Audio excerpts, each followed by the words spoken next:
नमस्कार बंधुरा welcome back to my channel. आशा करছি সবাই ভালো আছো, সুস্থ আছো। তো আমরাও খুব ভালো আছি। আবারও চলে এলাম নতুন একটা ভিডিও নিয়ে তোমাদের সঙ্গে শেয়ার করার জন্য। দেখো সব কিছু ঘরের কাজ করে নিয়েছি আর ঠাকুর সেবাও দিয়ে দিয়েছি, আর এখন করছি রান্না। তো আজ দুপুরবেলা রান্না হচ্ছে মিক্স ভাজি হচ্ছে আর মুগের ডাল। এই মুগের ডালও কিন্তু নিরামিষের দিনে নয়, অন্য কোনো দিনেও কিন্তু বেশ করতে ভালোই লাগে। তো আজকে মুগের ডালটা একটু অন্যরকমভাবে করলাম, কিন্তু টাইমের জন্য তোমাদের সঙ্গে শেয়ার করতে পারলাম না।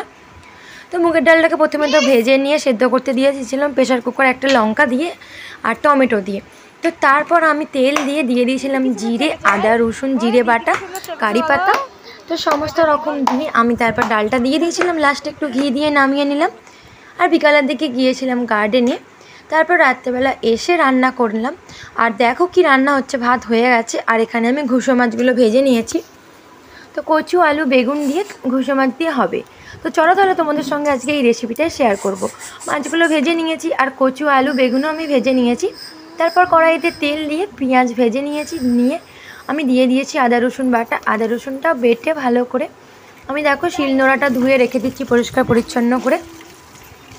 আর ওইদিকে কিন্তু আদা রসুনটা ভাজা হয়ে যেতে আমি দিয়ে দিয়েছি টমেটো, আর টমেটো দিয়ে আবারও আমি ভালো করে নাড়াচাড়া করে কষিয়ে নিচ্ছি, কষিয়ে নেবো। আর নুন হলুদ লঙ্কা গুঁড়ো তো দিয়ে দিয়েছি, আর নুনটা দিলেই কি টমেটোটা গলে যায়, আর একটা গলে গেলে খুব সুন্দর দেখতে লাগে টমেটোর। তাহলে কোনো আর কিছু দেখতে পাওয়া যায় না, তো বেশ খাওয়ার সময় ভালো লাগে।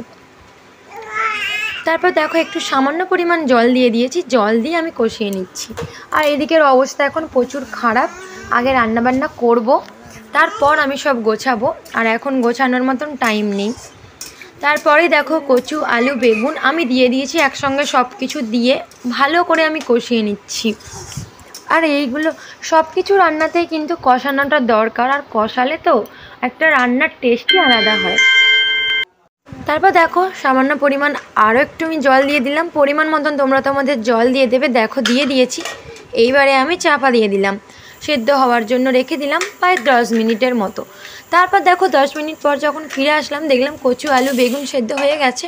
তারপর ঘুষো মাছগুলো দিয়ে দিলাম, দিয়ে আবারও 5 মিনিটের জন্য আমি চাপা দিয়ে দেবো। বন্ধুরা, সময় আর টাকার মধ্যে কি পার্থক্য জানো তো? আমরা সব সময় জানি যে আমাদের হাতে কত টাকা আছে, কত টাকা জমিয়ে রেখেছি বা ভবিষ্যতের জন্য কি আছে সবই জানি, কিন্তু সময়ের কিন্তু আমরা কিছুই জানি না, কখন কার সময় কোন দিকে যাচ্ছে বা কতটা সময় আমাদের হাতে আছে। তাই সময় থাকতে থাকতে সব কিছু করাটাই মানে দরকার। যতটুকু তোমার কাছে সময় আছে, সুযোগ আছে, তো সেই সুযোগকে সময়ের সাথে সব কিছুই কাজে লাগানোটা দরকার। তো চলো বন্ধুরা, বাই তাহলে আজকের মতন, আবার কাল আসছি।